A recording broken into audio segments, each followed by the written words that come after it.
Good morning and welcome to Fort Zeller Elementary School. This is your principal, Mr. Lynn, and I hope that you had a wonderful Wednesday yesterday. Today is Thursday, January 3rd, 2022, and it is a day 4. Before we kick off this wonderful day, I want to invite you, as I always do, to slow down.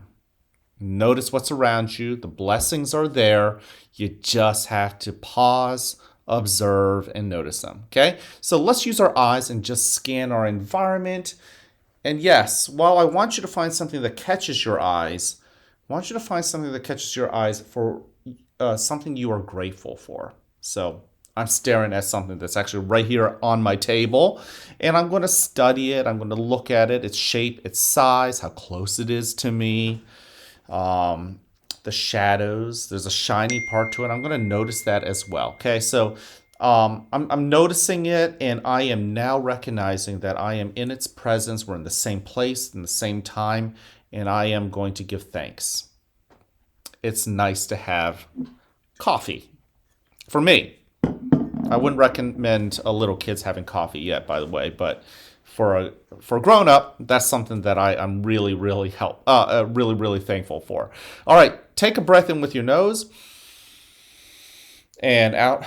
What do you notice with your sense of smell that reminds you of something that perhaps you are thankful for?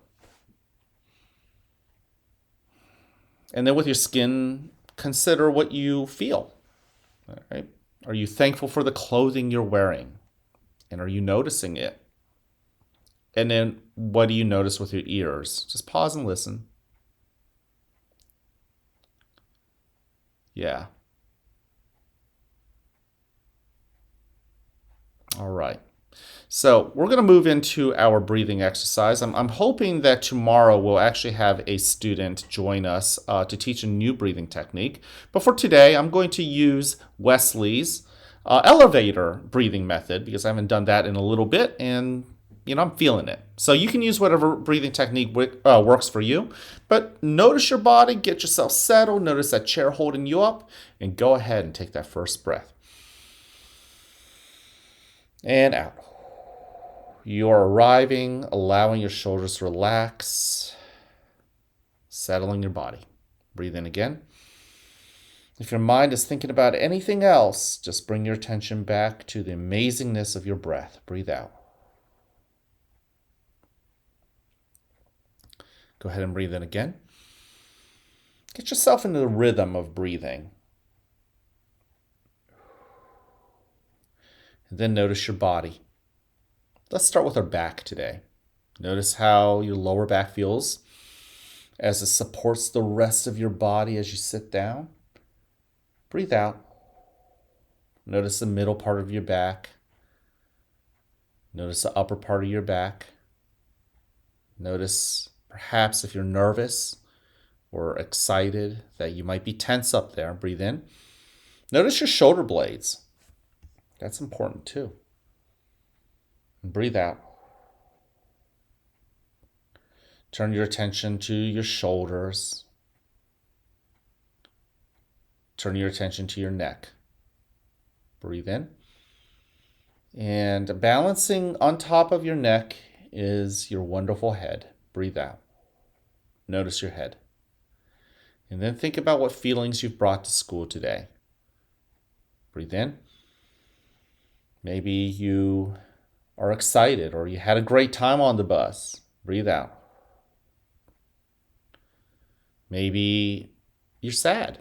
Maybe it's your last day in school today. I know of 1 or 2 students who are moving. Breathe in. Breathe out. All of those feelings that you feel, whether they're pleasant or not, they're real. Let those feelings know that you know they're real. Breathe in. And breathe out. Let those feelings into your heart. Let them tell you what they need to do. And in its time, they'll move on. Now, in a moment, you'll hear a bell or a chime. Listen to it as it gets quieter and quieter. And when you can't hear it anymore, you may then open your eyes and awaken to the world that is around you.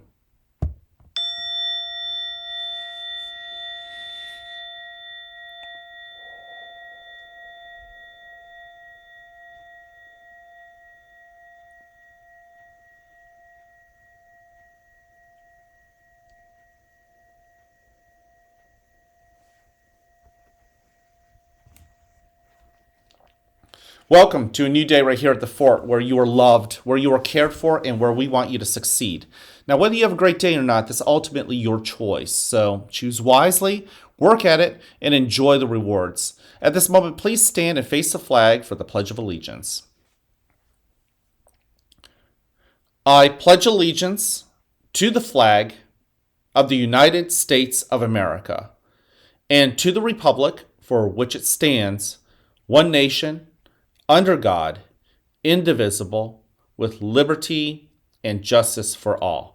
Thank you. Go ahead and take a seat. I want to thank you for joining me in the Mindful Minute. You know, yesterday I was at lunch helping out, and so many of you guys came up with some amazing breathing techniques. And I know, boys and girls, I didn't have a chance to sit down and talk to every single one of you, but it's great to know that you're thinking about it. And don't forget, when you share with your teachers or when you share with me about a new breathing technique, make sure you're able to tell me or your teacher what you do when you breathe in and what you do when you breathe out. There are two parts to every breathing technique: what you do when you breathe in and what you should do to breathe out. Okay? Now, we have three expectations here at the school. Number one, be respectful. We went over this yesterday in the assembly, and being respectful is really important. It may very well just start by being a good listener. Many of you guys have, many of you guys were at the assembly yesterday, and you probably heard the one student who said, it's important to follow instructions and directions from your teachers, but it's really important to do it on the first try, right? When your teacher says it once. I thought that really the only way to do that is to be a good listener and to be respectful. And by the way, when it's time for you to talk, to share your voice, it's important too that not only your classmates, but your teachers and all the grown-ups that are there to listen to you are also giving you your time and respect for you. Show that you're responsible too. You want to make sure that you're responsible with your hands and your feet and how you think and what you say, right? And I know that sometimes it gets a little bit hard, right? We always talk about doing the right things even when nobody else is looking. Doing the right things when your teacher is looking is easy. When your teacher turns her back or when your principal turns his back, the question is, what are you going to do, right? And some of you guys are doing a great job with it. I hope that you know who you are, and I want you to keep doing that. The question is for those of you guys who are still working on it. I know you're not there yet, but don't give up. Keep working on it. And finally, show that you're ready to learn, ready to tackle today, ready. I know this is going to sound crazy, ready to fail. Okay? You can't learn without making mistakes. So the more mistakes you make, and the more you dust yourself up and you try to figure out how to grow from that, the more ready you show. You know, yesterday I had a meeting with some teachers, and, I talked about how I was growing, and it meant a lot when there was a teacher that said, you know what, Mr. Lynn, that's important, right? Sometimes when you fail and you make a mistake, when you're learning, it shows that you're willing to learn, right? You can't learn if you're not willing to learn. And I thought that was a really important message, and I hope that that's a message that our teachers will share with you guys and that you'll share among yourself. Okay? Now, our character trait of the month, as you probably know by now, is honesty, and that's telling the truth. Now, honesty gets paired up with a really important word called bravery. You may remember in the video about little George Washington, who many of us know ends up becoming our first president of our country hundreds of years ago, right? He grew up to become a soldier, and he led us through wars and all sorts of things like that. And you can still see a picture of him on the quarter, on the coin, the quarter, or on the $1 bill. But just like any man, just like any lady, we all start off as a kid, and little George as a kid chopped down his father's cherry tree, his father's prized cherry tree. And when his father asked him if he did it, there was a moment where George admitted, in the story, that he was scared. And when I hear that, I also know that when you're scared, you might want to lie just to not be in trouble. And this is where bravery comes in. Can you be brave enough? Just enough to tell the truth. I've seen a lot of you guys do this, by the way. Sometimes I know we're not all perfect, and when you come to the principal's office, sometimes it's not always for good things. I'd say the vast majority of you guys do a good job thinking through it and ultimately making that brave decision to tell the truth. And yeah, we may be disappointed in what you did, but we'll always be proud of you for your truth. Okay, so I want you to hear this, and this is also the truth. And I'm being really honest with this. I love you just the way you are. Go find other people, spread that message, show the 3 Bs, practice honesty. Can't wait to see you guys around. Have an amazing Thursday.